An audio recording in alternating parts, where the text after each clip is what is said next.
ಬಿಜೆಪಿಲಿ ದಿನದಿಂದ ದಿನಕ್ಕೆ ತಾರಕ್ಕೇರ್ತಾ ಬಣ ಬಡಿದಾಟ. ವಿಜೇಂದ್ರ ಯತ್ನಾಳ್ ಎರಡು ಬಣಗಳ ನಡುವೆ ರಹಸ್ಯ ಸಭೆ. ವಕ್ಫ್ ಹೆಸರಲ್ಲಿ ಪ್ರತ್ಯೇಕ ತಂಡ ಕಟ್ಟಿಕೊಂಡು ಜನ ಸಂವಾದ ಮಾಡಿದ್ದಾರೆ ಯತ್ನಾಳ್.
ಬಿಜೆಪಿ ಅಂದ್ರೆ ಆಲ್ಮೋಸ್ಟ್ ಶಿಸ್ತಿನ ಪಕ್ಷ ಅನ್ಕೋತ. ಆದರೆ ಬಿಜೆಪಿಲಿ ಈಗ ದಿನದಿಂದ ದಿನಕ್ಕೆ ಅಲ್ಲಿನ ಬಣಗಳ ಬಡಿದಾಟ ತಾರಕ್ಕೇರ್ತಾ ಇದೆ. ಬಿಜೆಪಿ ಅಂದಾಗೆಲ್ಲ ನೆನಪಾಗ್ತಿದೆ ಇದು ಶಿಸ್ತಿನ ಪಕ್ಷ, ಇಲ್ಲೆಲ್ಲವೂ ಕೂಡ ಶಿಸ್ತ ನಡೆಯುತ್ತೆ ಅನ್ನೋದು. ಬಟ್ ಆದ್ರೆ ಈಗ ಬಿಜೆಪಿಯಲ್ಲಿ ಎಲ್ಲವೂ ಸರಿ ಇಲ್ಲ. ಅದರಲ್ಲೂ ಬೈ ಎಲೆಕ್ಷನ್ ಆದ್ಮೇಲಂತೂ ಬಿಜೆಪಿಯ ಜಗಳ ಬೀದಿಗೆ ಬಂದಿದೆ. ಬಿಜೆಪಿ ಈಗ ಎರಡು ಓಳಾಗಿ ಒಡೆದು ಹೋಗ್ತಾ ಇದೆ. ಒಂದು ವಿಜೇಂದ್ರ ಟೀಮ್ ಆದ್ರೆ ಮತ್ತೊಂದು ಯತ್ನಾಳ್ ಟೀಮ್ ಆಗಿ ಕರ್ನಾಟಕ ಬಿಜೆಪಿ ಹೊಡೆದು ಹೋಗ್ತಾ ಇರೋದು. ಎರಡು ಟೀಮು ಕೂಡ ಬೇರೆ ಬೇರೆ ತರವಾಗಿ ಬೇರೆ ಬೇರೆ ಕಡೆ ರಹಸ್ಯವಾಗಿ ಇಂದು ಚರ್ಚೆನ ಮಾಡಿದ್ದಾವೆ, ಸಭೆಯನ್ನ ಮಾಡಿರುವುದು. ಒಂದು ವಿಜೇಂದ್ರ ಟೀಮ್ ಇಂದು ಬೇಸ್ವ ನಿವಾಸದಲ್ಲಿ ಧವಳಗಿರಿಯಲ್ಲಿ ಒಂದು ಚರ್ಚೆನ ಮಾಡಿದ್ರೆ ಸಭೆಯನ್ನ ಮಾಡಿದ್ದಾರೆ. ಅದರ ಅಟ್ ದ ಸೇಮ್ ಟೈಮ್ ಬೆಳಗಾವಿಯಲ್ಲಿ ಯತ್ನಾಳ್ ಅಂಡ್ ಟೀಮ್ ಸಭೆಯನ್ನ ಮಾಡಿದೆ.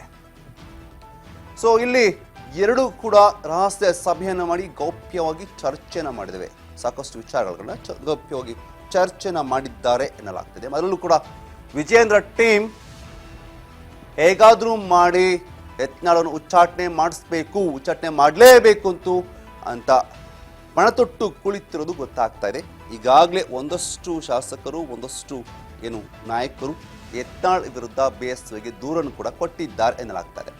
ಬಟ್ ಇವತ್ತಿನ ಚರ್ಚೆ ವೇಳೆ ಆ ಬಗ್ಗೆ ಪ್ರಶ್ನೆಯನ್ನು ಎತ್ತಿದಂತಹ ಸಂದರ್ಭದಲ್ಲಿ ವಿಜೇಂದ್ರ ಆ ಬಗ್ಗೆ ಮಾತನಾಡಿಲ್ಲ, ಇಲ್ಲಿ ಉಚ್ಚಾಟನೆ ಬಗ್ಗೆ ಚರ್ಚೆ ಆಗಿಲ್ಲ ಅನ್ನೋ ಮಾತನ್ನು ಸ್ಪಷ್ಟಪಡಿಸ್ತಾರೆ.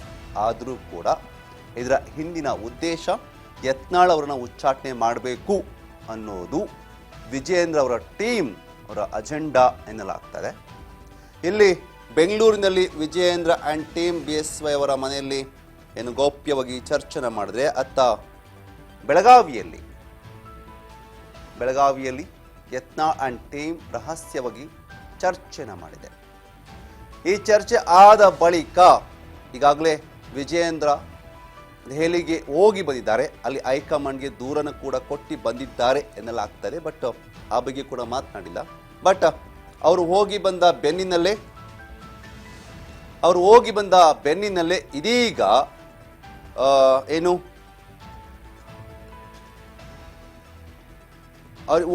ಬೆನ್ನಿಲೆ ಇದೀಗ ಈ ಟೀಮ್ ಕೂಡ ಅಂದ್ರೆ ಯತ್ನಾಳ್ ಅಂಡ್ ಟೀಮ್ ಕೂಡ ಹೋಗ್ತಾ ಇದೆ, ದೆಹಲಿಗೆ ಹೋಗ್ತಾ ಇದೆ ಎನ್ನಲಾಗ್ತದೆ. ಅಲ್ಲೂ ಕೂಡ ಹೈಕಮಾಂಡ್ ಬಳಿ ಮಾತುಕತೆಯನ್ನು ಮಾಡಲಿದ್ದಾರೆ. ಬಟ್ ಇವರು ಒಂದು ಕಾರಣ ಕೊಟ್ಕೊಂಡು ಹೋಗ್ತಾ ಇರೋದು ಏನಪ್ಪಾ ಅಂತಂದ್ರೆ ವಕ್ಫ್ ವಿಚಾರವಾಗಿ ಹೋಗ್ತಾ ಇದೀವಿ ಅನ್ನೋ ಮಾತನ್ನ ಹೇಳಿದ್ದಾರೆ.